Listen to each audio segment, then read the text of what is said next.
Okay student, आज के topic में हम यूपी बोर्ड एनसीईआरटी के अंतर्गत कक्षा 10 का चैप्टर नंबर 2 बहुपद शुरू करेंगे। तो देखिएगा यहाँ पर गणित सब्जेक्ट है, इसका चैप्टर नंबर 2 बहुपद शुरू करते हैं स्टूडेंट। तो यहाँ पर देखिएगा बहुपद होता क्या है इसके बारे में हम समझाते हैं आपको। ऐसा बीजीय व्यंजक जिसमें चर की घात एक ऋणोत्तर पूर्णांक होती है। ऐसा बीजीय व्यंजक जिसमें चर की घात एक ऋणोत्तर पूर्णांक होती है बहुपद कहलाता है।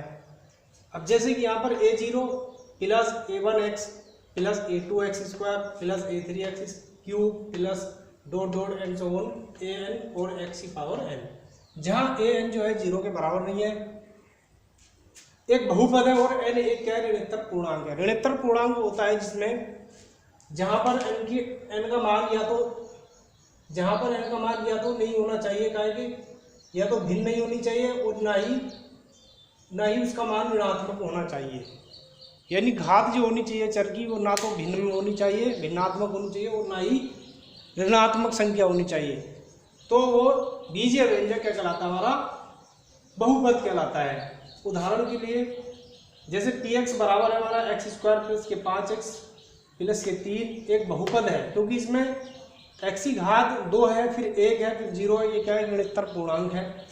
दूसरा qx बराबर ये है हमारा y की घात 3 माइनस वाई स्क्वायर प्लस के 6y प्लस के 6, ये भी एक बहुपद है क्योंकि इसमें घात 3 है, 2 है, 1 है और 0 है।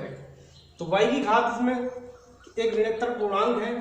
अब यहाँ पर देखिएगा स्टूडेंट, उदाहरण 3 में x की घात 2 प्लस के 4 अंडर रूट x प्लस 2 एक बहुपद नहीं है, क्योंकि इसमें x की घात अंडर रूट x है, अंडर रूट है।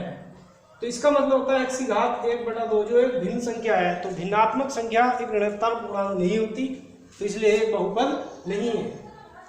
उदाहरण 4 में देखिएगा स्टूडेंट, x प्लस 1/x की पावर 2 1/x प्लस 1, ये भी एक बहुपद नहीं है, क्योंकि इसमें यहाँ पर x की पावर 1/x स्क्वायर, इसका मतलब हो गया x की पावर माइनस 2 और 1/x, इसका मतलब हो गया x की पावर माइनस 1। तो इनकी पावर भी एक ऋणोत्तर पूर्णांक नहीं है, सॉरी, इनकी पावर भी एक माइनस में आ रही है, ऋण संख्याएं हैं, तो ये भी एक बहुपद नहीं है। केवल यही दोनों बहुपद हैं। अब बहुपद की घात क्या होती है स्टूडेंट, जिस भी बहुपद की घात सर्वाधिक होगी, जैसे इसमें 2, तो वो इसकी पूरे बहुपद की घात कहलाती है। इस वाले में तो 3 है, तो ये इसकी घात क्या कहलाएगी स्टूडेंट, बहुपद की घात कहलाएगी 3, और इसमें क्या कहलाएगी 2। तो ये स्टूडेंट इसकी घात हो गई। बहुपद के प्रकार, बहुपद कितने प्रकार के होते हैं, रेखिक बहुपद, एक घातीय बहुपद जो रेखिक बहुपद कहलाता है। ऐसा बहुपद जिसमें चर की घात 1 हो तो वो रेखिक बहुपद कहलाता है। जैसे x प्लस 2, इसमें x की पावर 1 है स्टूडेंट यहाँ पर, तो ये रेखिक बहुपद हो गया। दूसरा द्विघात बहुपद, जिसमें 2 घात होती है चर की,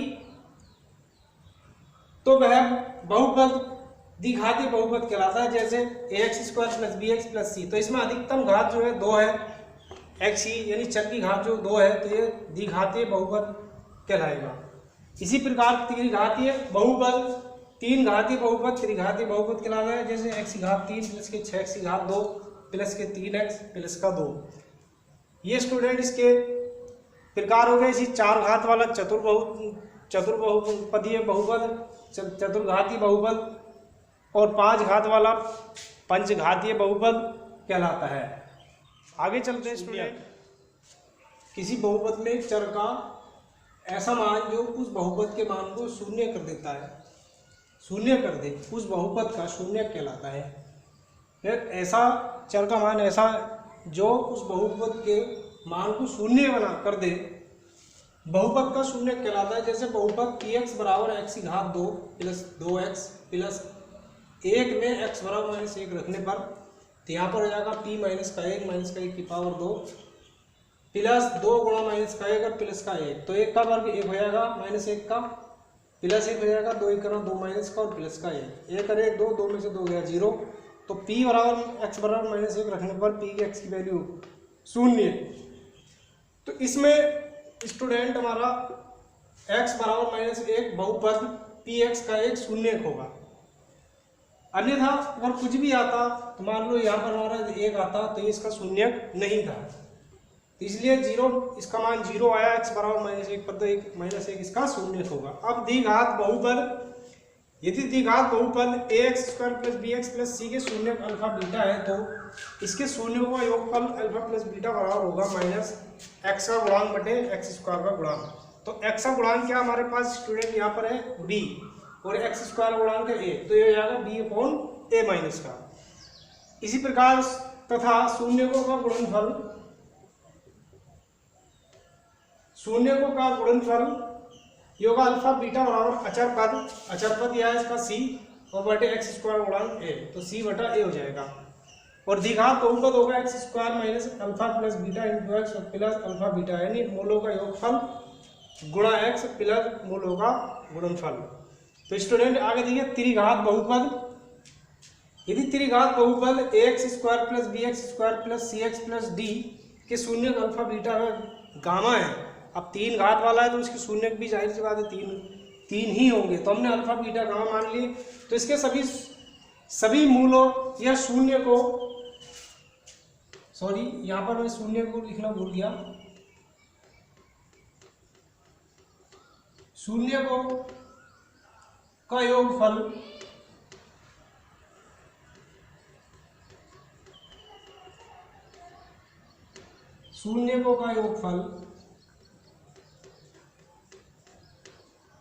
सभी शून्यकों का योगफल स्टूडेंट इसमें होगा alpha plus beta plus gamma बराबर -x² का गुणांक बटे x³ का गुणांक। तो x² का गुणांक इसमें b और x³ का गुणांक है a, तो इसका हो जाएगा -b/a। फिर दूसरी कंडीशन लगती है इसमें, इसके दो शून्यकों के गुणनफलों का योगफल, यानी अल्फा बीटा और बीटा गामा और गामा अल्फा, तो ये होता है x का गुणांक बटे x³ का गुणांक। तो x का गुणांक यहाँ पर आपके c लिया जाएगा और x³ का गुणांक ले जाएंगे a, तो ये हो जाएगा c/a। इसी प्रकार इसके सभी शून्यकों का गुणनफल यानी अल्फा बीटा गामा बराबर होगा अचर पद d/x³ का गुणांक, तो ये हो जाएगा d/a। तो स्टूडेंट यहाँ पर क्लियर हुआ। अब एक्सरसाइज पर चलते हैं, चैप्टर नंबर 2 की एक्सरसाइज 2.1 पर चलते हैं। क्वेश्चन नंबर 1 है इसका, कुछ बहुपदों px के आलेख नीचे दिए गए हैं, प्रत्येक px के शून्यकों की संख्या ज्ञात कीजिए। तो देखिए स्टूडेंट, हमें आलेख में देखकर हमें बताना है कि इनमें कितने शून्यक हैं। तो याद रखना स्टूडेंट, जब भी कोई सा आलेख, कोई सा वक्र जो है x अक्ष को जितनी दफा काटेगा वो उतने ही शून्यक उसके होंगे। अब पहले में देखिए यहाँ पर ये y अक्ष है, y', तो ये वाला जो वक्र है इसको x अक्ष पर नहीं काटता, तो इसका कोई भी शून्यक नहीं है, शून्यक नहीं होगा, इसका कोई भी शून्यक नहीं है। अब देखिए यहाँ पर स्टूडेंट क्वेश्चन नंबर 2 में ये वक्र जो है वाला आलेख आपको दिख रहा होगा, ये x अक्ष को केवल एक बार काटता है, तो इसका केवल एक शून्यक है। कितने शून्यक है इसके? शून्यकों की संख्या बराबर शून्य कितने हो गए? 1, तो इसका शून्यक जो होगा 1 होगा, क्योंकि ये x अक्ष को केवल एक बार एक बिंदु पर काटता है। तीसरे वाली कंडीशन में देखिएगा स्टूडेंट, ये वक्र यहाँ से पहले x अक्ष को एक बार यहाँ काटेगा, फिर दूसरी बार यहाँ और तीसरी बार यहाँ, तो इसके शून्य कितने हुए स्टूडेंट? इसके शून्यक हो गए आपके 3। तो इस बहुपद के जो शून्यक होंगे वो 3 होंगे, क्योंकि ये x को 3 बार काट रहा है, एक यहाँ पर, एक यहाँ पर, एक यहाँ पर। चौथे में देखते हैं स्टूडेंट, ये वक्र भी x अक्ष को 2 बार काट रहा है, एक ये और एक ये, तो इसके शून्य कितने होंगे? इसके शून्य के स्टूडेंट 2 होंगे। इसी तरीके से पांचवें में चलते हैं।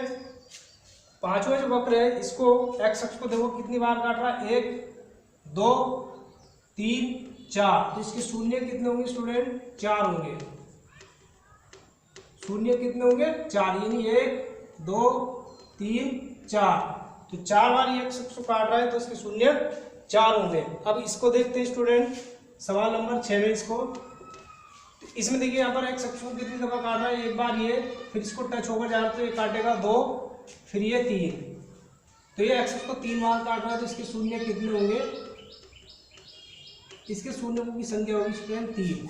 यानी एक्स अक्ष को वक्र, जो भी वक्र जितनी बार काटेगा उसके उतने ही शून्य होंगे। ठीक है स्टूडेंट, अब अगली एक्सरसाइज करेंगे। एक्सरसाइज 2.2 लेकर आए हैं।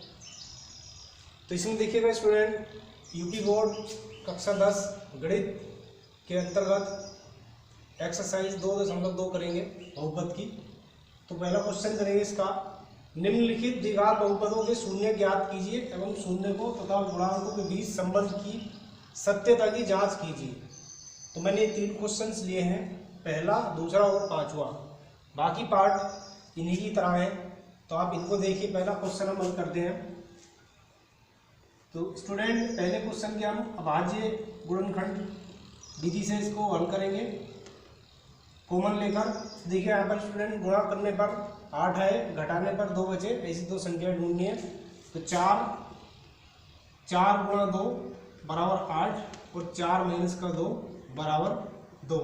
तो 2 संख्या हमारी क्या है, 4 और 2 है, तो इसको हम लिख लेंगे 4 माइनस का 2 इंटू एक्स माइनस का 8।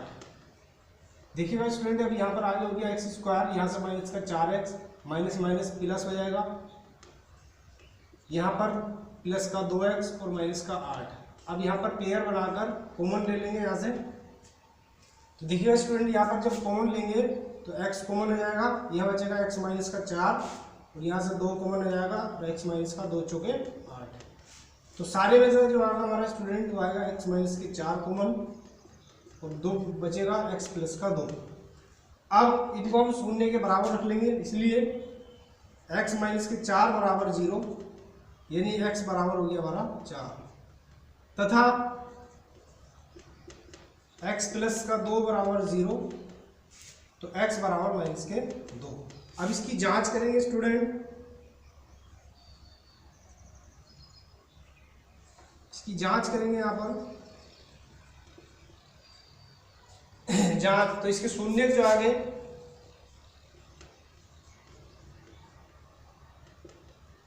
जांच के लिए शून्य हो गया हमारा माइनस के 2,4। तो देखिए यहाँ पर स्टूडेंट, शून्यों का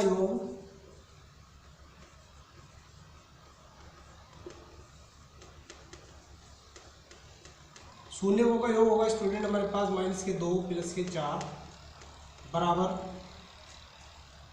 शून्यों का योग, यहाँ लिख रहा हूँ मैं,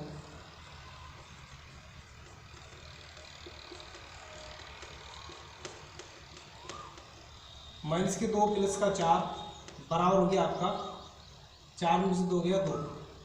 इसको ऐसे भी लिख सकते हैं,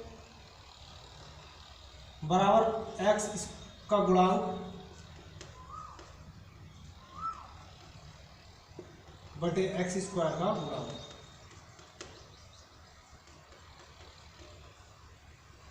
तो देखिए यहाँ पर x का गुणांक कितना आएगा 2 माइनस का, और एक्स स्क्वायर गुणांक 1 आएगा, तो माइनस माइनस प्लस का 2, यही आ जाएगा सूत्र। तथा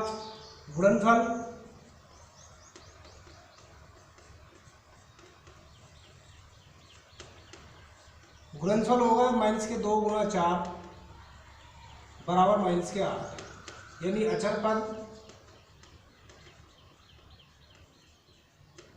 बटे एक्स स्क्वायर का गुणांक।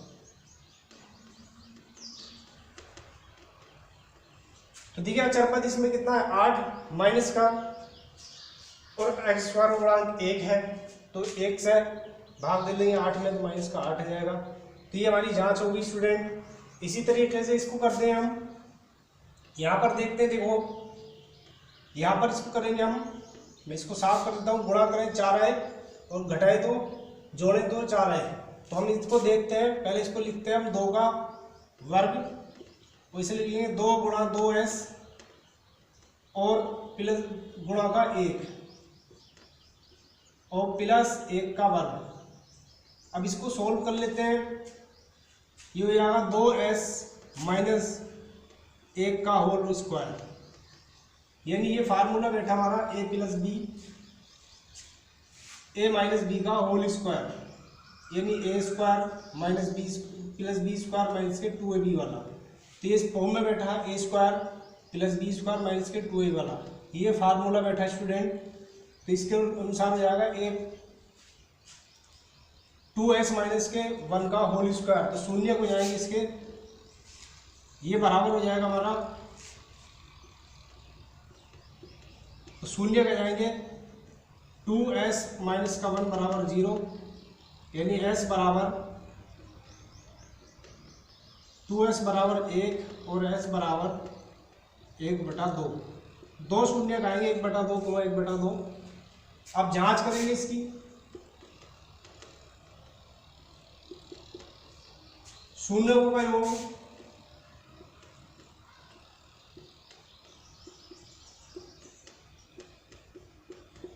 शून्य को का योग आ गया 1/2 प्लस 1/2 बराबर 1, यानी एक्स स्क्वायर का गुणांक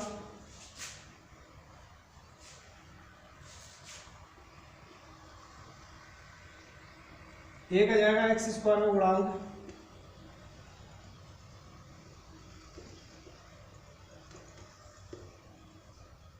बटे एक्स स्क्वायर का गुणांक,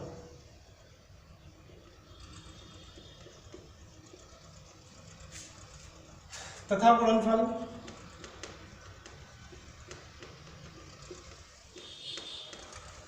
गुणनफल इनका आएगा 1/2 गुणा 1/2 बराबर 1/2, यानी ये बराबर में जाएगा अचर पद बटे एक्स स्क्वायर का गुणांक,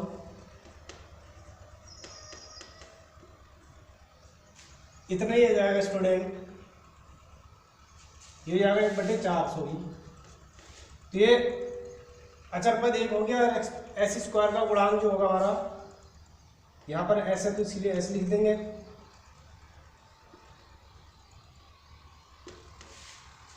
तो ये वाला क्वेश्चन भी हमने वेरीफाई कर लिया। अब देखिए इस पर चलते स्टूडेंट, t² माइनस 15, तो इसको हम लिख लेंगे यहाँ पर कि t² माइनस के √15 का होल स्क्वायर।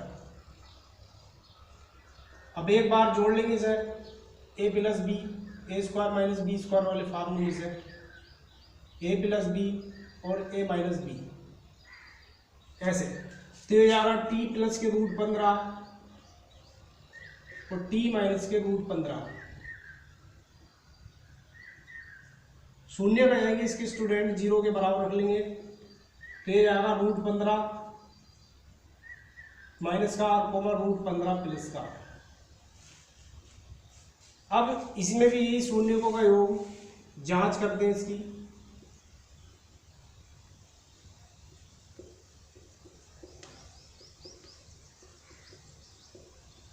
ये हो गया √15 माइनस का और प्लस का √15, दोनों जोड़ के कट जाएंगे, टोटल आ जाएगा 0, यानी एक्स माइनस के t का गुणांक बटे t² का गुणांक। तो देखिए t का गुणांक कितना हो गया, इसमें t का गुणांक 0 है, t है नहीं तो 0 हो जाएगा, t² गुणांक 1, तथा गुणनफल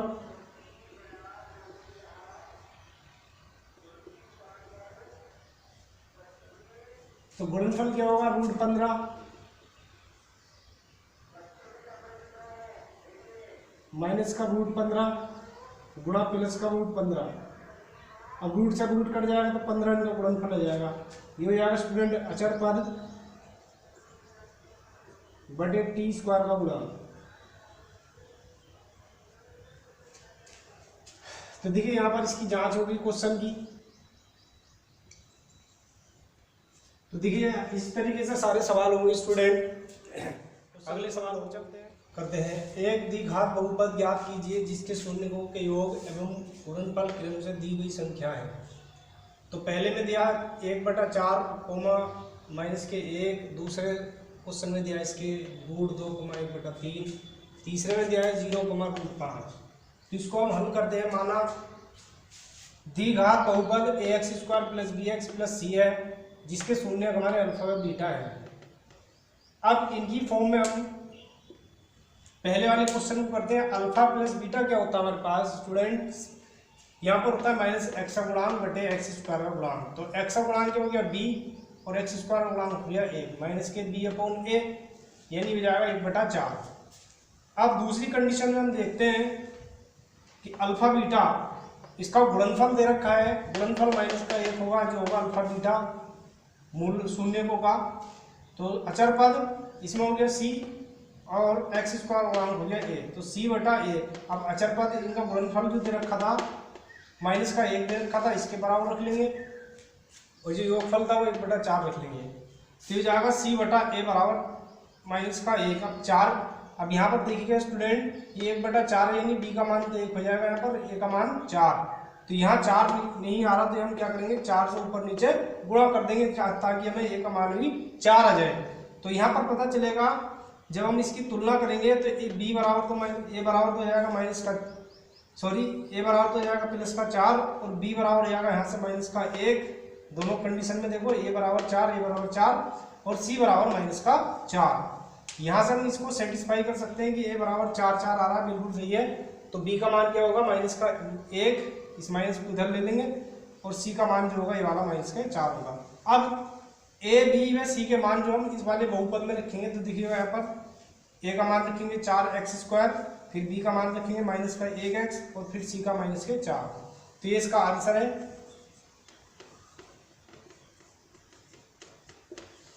दूसरे वाले को भी ऐसी करते हैं। देखो अल्फा प्लस बीटा की वैल्यू दे रखी है, अल्फा प्लस बीटा में यानी एक्स का गुणांक बटे एक्स स्क्वायर का गुणांक, यानी एक्स का गुणांक हो गया बी और एक्स स्क्वायर का गुणांक हो गया ए, माइनस का बी अपॉन ए बराबर में पास है √2। अब अगले टर्म में देखते हैं कि 1/3 दे रखा है, तो इसके मूलों का गुणनफल है, शून्य का गुणनफल तो यहाँ अचर पद है इसका सी और एक्स स्क्वायर गुणांक है ए। तो स्टूडेंट हो जाएगा सी बटे ए। अब यहाँ पर देखिएगा 1/3 है, यानी ए की वैल्यू जो है 3 है और यहाँ पर ए की वैल्यू हमारी 1 दिखा रहा, तो हमें दोनों कंडीशन में सेम होनी चाहिए। तो हम क्या करेंगे 3 की ऊपर नीचे गुणा कर लेंगे, तब हमें पता चलेगा कि ए की वैल्यू यहाँ भी 3 है और यहाँ भी 3 है। तो ए की वैल्यू 3 आ जाएगी और बी की जो वैल्यू आएगी वो ये वाली आएगी माइनस के 3√2 आएगी। और फिर सी की वैल्यू जो आएगी हमारे पास वो ये आएगी 1। तो इसकी वैल्यू इस बहुपद में रखते हैं हम, तो माइनस का ए की वैल्यू रखेंगे 3x² और यहाँ पर रख देंगे माइनस का 3√2x और सी की वैल्यू रख देंगे 1। ये इसका आंसर है बहुपद में। तीसरी कंडीशन में अल्फा प्लस बीटा की वैल्यू दे रखी 0 और अल्फा बीटा की वैल्यू दे रखी है √5। तो पहले हम जोड़ते हैं इसको, अल्फा प्लस बीटा यानी मूल शून्य को योगफल जो होगा माइनस एक्स का गुणांक बटे एक्स स्क्वायर गुणांक, वही एक्स का गुणांक बी है और एक्स स्क्वायर गुणांक ए है, तो माइनस के बी अपॉन ए बराबर 0, इसके बटे में 1 मान लेंगे। तथा शून्य को गुणनफल जो होगा वो अचर पद बटे एक्स स्क्वायर गुणांक, अचर पद हमारा सी और एक्स स्क्वायर गुणांक है ए। तो यहाँ पर देखिएगा आप स्टूडेंट, यहाँ पर दे रखा शून्य का गुणनफल √5, तो इसके बटे में 1 मान लेंगे। अब यहाँ पर दोनों कंडीशन में ए बराबर कितना है 5 और बी बराबर हो गया 0 और सी बराबर हो गया हमारा √5 ही वाला। तो तीनों की वैल्यू ए बी व सी की वैल्यू हम क्या रखेंगे इस वाले बहुपद में रख लेंगे। तो यहाँ पर ए की वैल्यू रखेंगे 1, बी की वैल्यू रखेंगे 0 और सी की वैल्यू रखेंगे √5। तो 0 से 1 की एक्स स्क्वायर से गुणा हो जाएगी, एक्स स्क्वायर हो जाएगा, 0 की एक्स हो जाएगी तो हो जाएगा 0 और ये हो जाएगा √5। तो स्टूडेंट्स ये सवाल हमारे पूरे हो गए, बाकी सवाल इसकी तरह हैं। ये एक्सरसाइज हमारी समाप्त होती है। अगले मिलते हैं अगले एक्सरसाइज में, ठीक है।